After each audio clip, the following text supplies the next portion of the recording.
Hey everyone, welcome to the Cyberman Show. Today's topic is NDR or network detection and response. Now, this is the technology that's designed to detect abnormal and malicious system behaviors by applying behavior analytics to the network traffic data. Now, this is not the first time I'm talking about this technology. I did an episode almost a year back on this, and this was episode 102 on YouTube, and you can find it also on my Spotify or Apple Podcast links almost a year back in June. Okay. Now the reason I'm doing this content again is one, the tech has evolved, and also now finally there's a Gartner Magic Quadrant for this that we're going to talk about. However, here is a summary of what we are going to discuss. We'll understand how the technology works, what are the common features in NDR products, common use cases, the current market, vendors, how does the technology differentiate between NDR and other technologies, including EDR, SIM, firewalls, XDR, and lastly, how AI is getting implemented on the NDR side. With that, let's get started. So again, the most simplest definition is that the NDR technology consumes or collects network traffic data in various form factors and continuously inspects it and builds baselines and then tells you if there's anything that's standing out or is an outlier. You can call it eye in the sky, and it can be used to monitor east-west traffic, which is communication moving laterally between the assets within the network, and north-south, which is communication between internal assets and external networks crossing the perimeter. The most common features in NDR products are one, data ingestion, second, detection, third is response and workflow. So you can categorize them into three things. Okay. Now I'll be referring to Gartner's recent MQ. I've just gone through that, and it's important for you to understand this segment because a Gartner MQ typically means that the market is getting bigger, and it needs attention from various analysts like Gartner's. Okay. Now, there was a market guide for India for some time, but in 2025, Gartner finally came up with the report. So it's an inaugural report. Also, in NDR, native automation has gotten added thanks to the growth in the API and automation technologies. But let's get into the first key requirement or key feature of an NDR product, which is data collection, right? So this is collected by either deploying physical or virtual sensors or devices on on-prem or cloud networks. If it's SASE, typically the traffic is mirrored from the SASE technology to the NDR technology. It then does analysis of raw network packets or traffic flows like NetFlow. It monitors both north-south and east-west traffic, as I said before. These are the key technologies, and optionally, some of the technologies, as I've gone through, they allow monitoring and analyzing traffic in IaaS environments, also on the SaaS environments. So there are SaaS API connectors to analyze the events and user activity in the cloud application. Some of these NDRs also have log ingestion capabilities, and some of them have full packet capture for long-term retention and deep forensics. The technology I worked on, I was lucky enough, was NetWitness. This was way back in 2012, and I was working on this technology till I was part of RSA.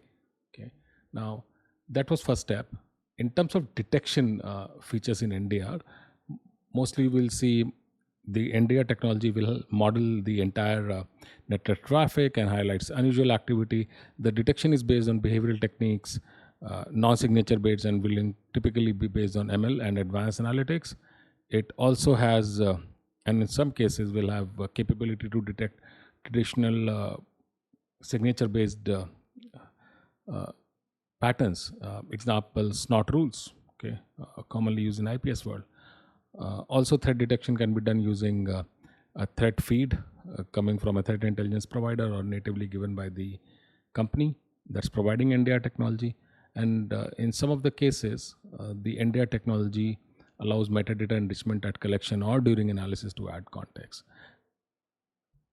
The third key feature in NDR is response and workflow. So this is essentially doing case management, aggregating individual alerts into structured incidents to facilitate investigation, automatic response capabilities like host containment, traffic blocking, either natively or through an integration with other security tools like a SOAR platform, provision of manual capabilities, which includes running a script that the analyst has uploaded, and in certain cases, AI-based search assistants using natural language for accelerated threat hunting are also there, and also native integration with EDR and SIM platforms for additional context. Okay. Now, the key thing that has happened in the last few years is one, the rise of AI assistant or inclusion of AI assistants in the NDR technology, just like the other security technology, it's been happening. Also, specific to NDR, the cloud application monitoring. Okay, this was not the use case that was more common, but we understand that a lot of traffic and user activity goes into SaaS applications, so it's important to monitor that activity also. Well, some of this is already done in CASB, but with NDR, that's a good context when you're capturing east-west as well as north-south, and north-south can have traffic coming or going to SaaS application. Okay, so those are the common features in NDR products. In terms of use cases, the most common ones are these, right? So one, it detects lateral movement.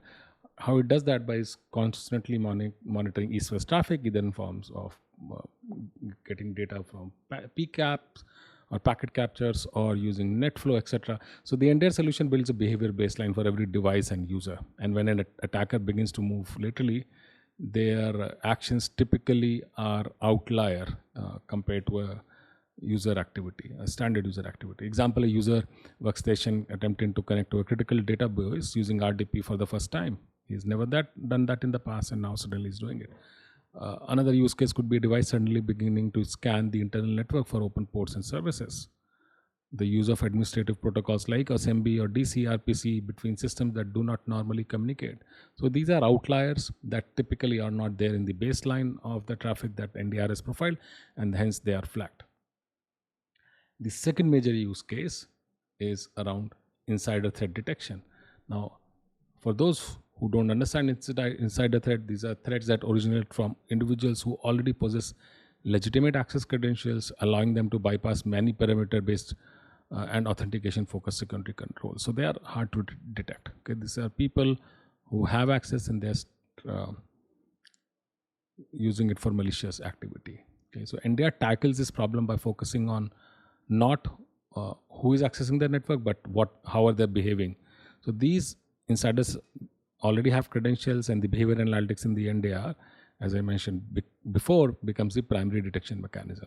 So example, an employee accessing sensitive file share or database that they have never touched before. Okay, a user account exfiltrating on unusually large volume of data compared to their normal baseline. A normal employee connecting to network or accessing resources at unusual hours or from a different geographical location that he has never done in the past. So the same logic of behavior based outliers applied for external as well as internal, applied for both devices as well as user, irrespective of the direction of the traffic. Okay. The other use case is proactive threat hunting. So NDR provides the idle data set for finding signs of compromise because it records all the network conversation that allows hunters to search for IOCs or specific attacker TTPs that might signal a hidden threat. Okay, based on hypothesis, threat hunters do this activity, and with a lot of automation done on L1 and L2 layers in last few years, they should proactively do this based on the hypothesis of their understanding of the network.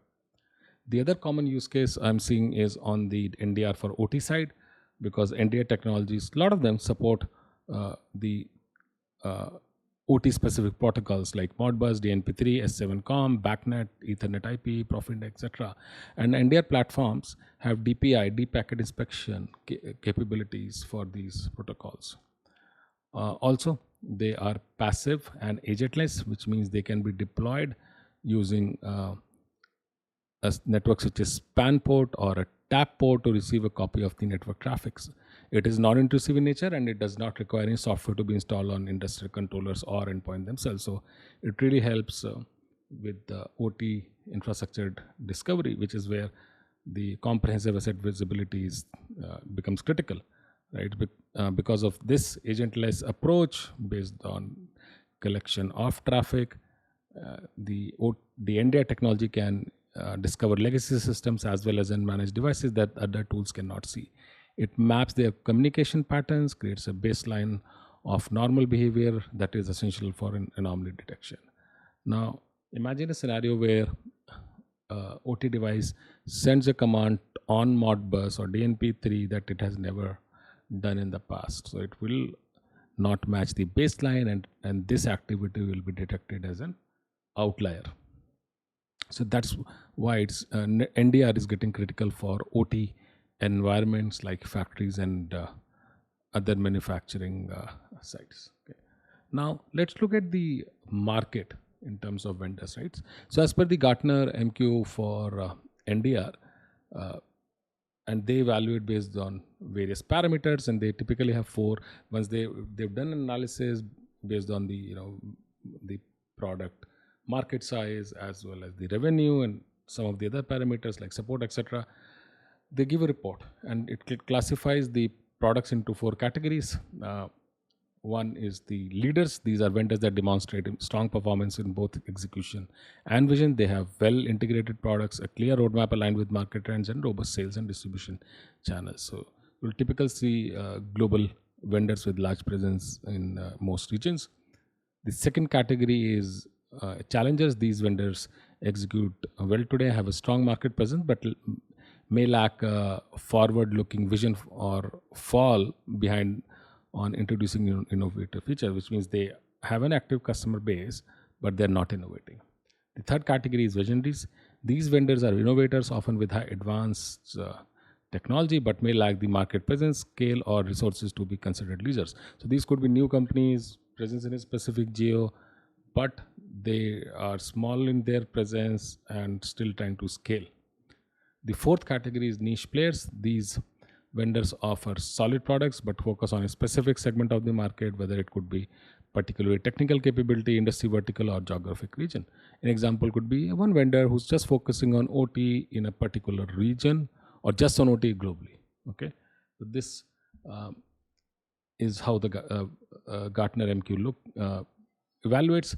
Now, so they have in the recent MQ they have 4 vendors in leaders, 2 in challenger, 1 in visionary, and 1 in niche player. So the leaders include Darktrace, Vetra AI, ExtraHop, CodeLight. I've not gone through any sequence. I'm just reading it out. The challenger includes Stellar Cyber. In terms of visionaries, there is Gatewatcher. In terms of niche players, these are NetWitness, ThreadBlock, Trend Micro, Arista Networks, and Trellix. Okay. Now, while this is Gartner's evaluation, there is another way to look at this product, which is around best of breed and platform debate, right? So best of breed means these companies only do one thing, or their main strength of the technology is NDR. These includes CodeLight, ExtraHop, Darktrace at least. And in terms of platform, which means they have a bigger story and NDR becomes a feature. Example, Stellar Cyber, Trend Micro, and Trellix. And I've seen a lot of firewall vendors also calling their products having NDR capabilities because they can capture north-south activity from firewall logs, as well as they have log collectors for NetFlow in their XDR or autonomous SOC platforms. So it depends on who you're talking to. What kind of vendor you will take depends on your current security stack, your use cases, and the kind of visibility that you're looking for, as well as the skill of people. Okay.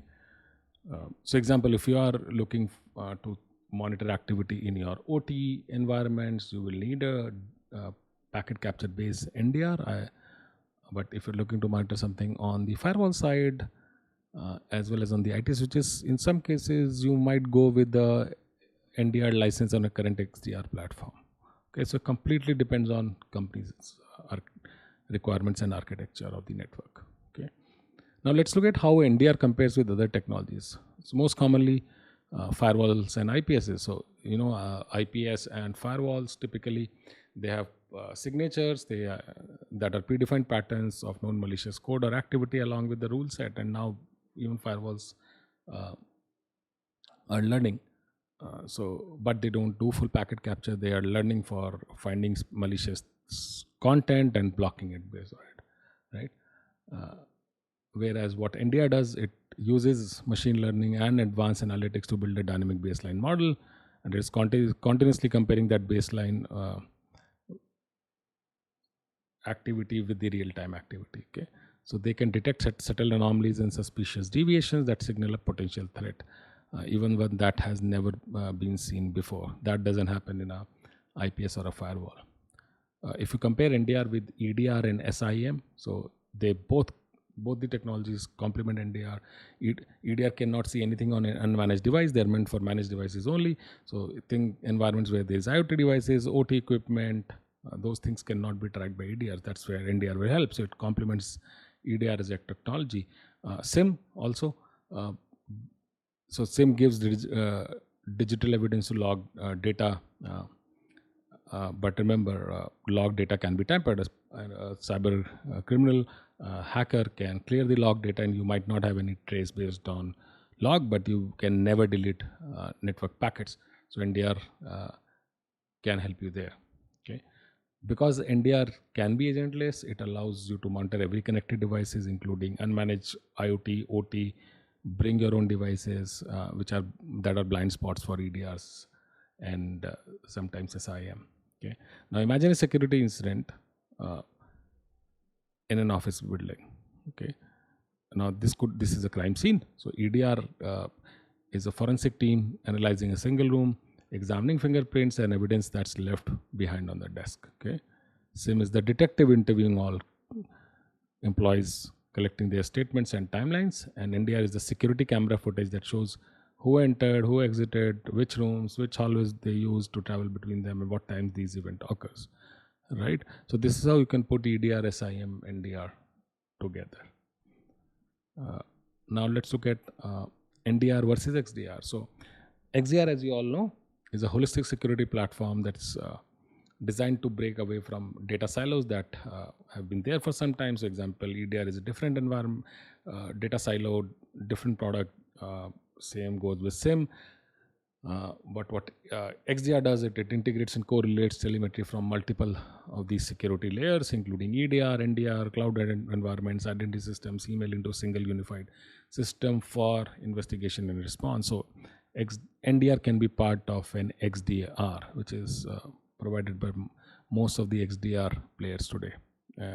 As I said, some of the large XDR players have a sensor for collecting activity data from NetFlow as well as firewall log data, but they typically don't provide full packet capture as a capability. Lastly, let's look at how AI is getting adopted in the NDR side.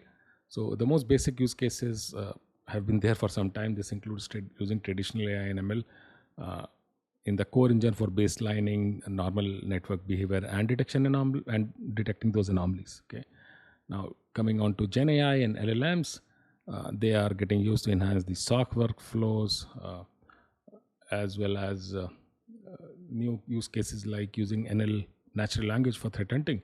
So instead of asking a question in complex query, the analyst can now ask a question in plain English.